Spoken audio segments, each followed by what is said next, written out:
In this video, I'm going to show you how you can promote your music on Apple Music using Facebook ads. Essentially, what we're going to do is we're going to have a landing page just like this, except it's going to have Apple Music on it. And we're going to run a Facebook ad campaign conversion objective to this page, and it's going to track the conversion when people click to go to listen to our song, specifically on Apple Music, but you're going to see the nuances on Apple throughout this video. So there's a few different options when it comes to Smartlink landing page services. This is Hyped It. There's also Feature FM and Tone Down. Hyped It is a really good value and bang for your buck. I have a link in the description if you want a 2-week free trial. So I'm going to use it here as an example. We can go to Share Music, and I'm going to go and make a new Smartlink. Paste it in, and I don't really know what to call this song. Genre doesn't really matter. Andrew Southworth, Black Hole. I like to turn off the Hyped It logo.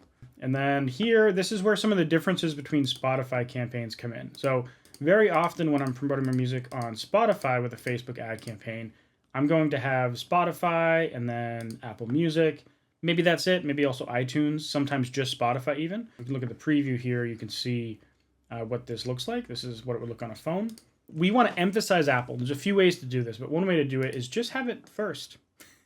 You could actually remove Spotify and just have Apple, but it's generally to make things expensive because Spotify has such a dominant market share right now that you don't want to lose all those people, but just by pushing it down in the page will increase the percentage of people that go to Apple just because it's at the top. You could even push iTunes above it if you really wanted to, or remove iTunes as well. I'm going to leave it here for this example. I've noticed that the Spotify, or the Apple Music algorithm rather, generally benefits having people listen to your music in a recurring fashion. So meaning you can make a playlist like this, obviously put the song you're promoting at the top, and send them to this playlist. I don't recommend doing this for Spotify, but for Apple I do. So essentially I can make a playlist on Apple Music. Unfortunately, you have to have a paid Apple Music subscription. This is effectively the only reason I pay for Apple Music. But then you can swap that guy out here, and now you're going to get more streams per person. That's just lends itself well to how the Apple Music algorithm works. I do have a video on the Apple Music algorithm here. Now, tracking pixels, you're going to want to add your Facebook pixel. I'm not going to show this here because my conversion API is a sensitive thing, but you just add your pixel in there, and then you mosey on along. I'm going to click Create.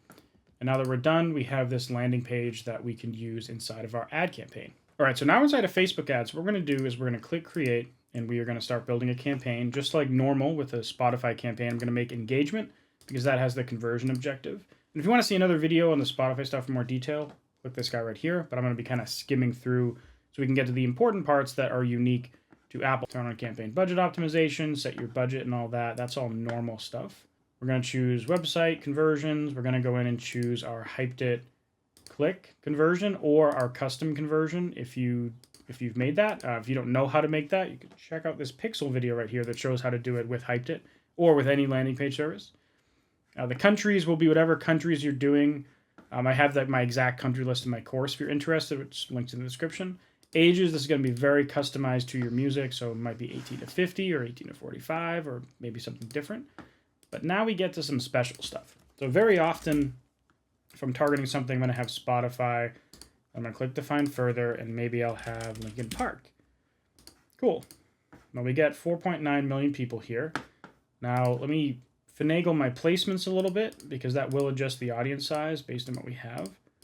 So I need to set it to my normal, my normal for Instagram placements. Instagram feed, Explore, Stories, and Reels. That does change over time, so if you see this video a year in the future, keep in mind Facebook ad changes all the time. But we have 4.7 million people, so it didn't change too much. Now, if I were to go up here and remove Spotify and instead put Apple Music, don't choose employers of Apple Music, choose streaming service Apple Music. And then this is what you want. We only have 500,000 people, and that's really not big enough. Now, you could have both Spotify and Apple Music up in here. That will help get you more Apple than having nothing because Apple's still in here, but now your audience is a little bit bigger. But if you really want to get Apple, I would recommend just having Apple in here. So this might mean that instead of putting one artist down here to have enough of an audience, now we have to go in and bundle it with some other stuff that might make sense. And I'm not necessarily picking the best audiences right now. I'm just kind of picking random stuff in this niche that might work. But you would want to make sure that these targeting options still make sense for you and your project. And at the minimum audience size, I like to have at least 1 million people. I found that's kind of the bare minimum that you want to have success with this type of campaign. in most cases. Now we have 1.2 million. Again, this isn't the best audience. I'm just doing this for the sake of example. So with that, depending on what you're doing, if you have a big enough audience, you might even want to go as far as to exclude and remove Spotify people from this audience. And that's going to shrink it even further. Now we're at 100K. Because Spotify's market share in the streaming world is pretty dominant. Like in the US, they have a 35% market share. Apple has 15. So they have more than double the amount of users. And they not only that, they have more paying users, but they have way more free users. And they're 35% total market share.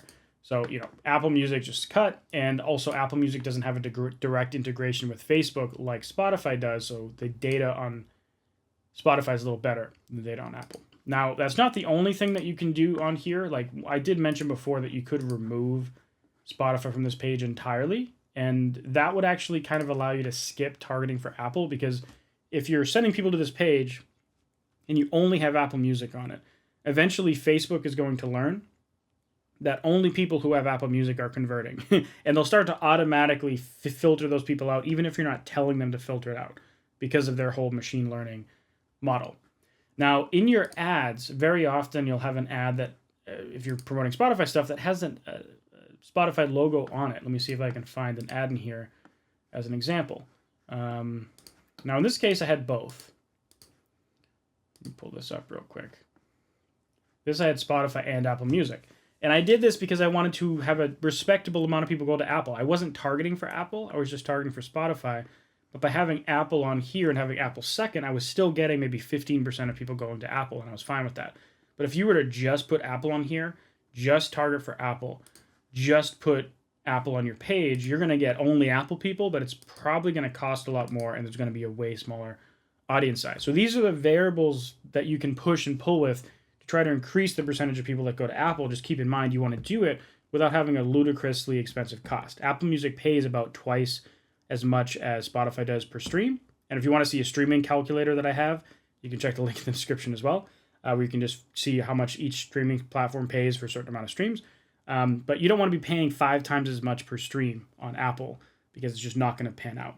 So if you want to learn more about how you can promote your music on not just Apple, but also Spotify and every streaming platform, I do have a course, Spotify Growth Machine, that you can check out right down there. And I do have a ton more free content on this channel that you can check out. But let me link you to that Spotify or Apple Music algorithm video that I mentioned earlier, so you can check that out. Anyways, thanks for watching, and I'll see you in the next video. Bye.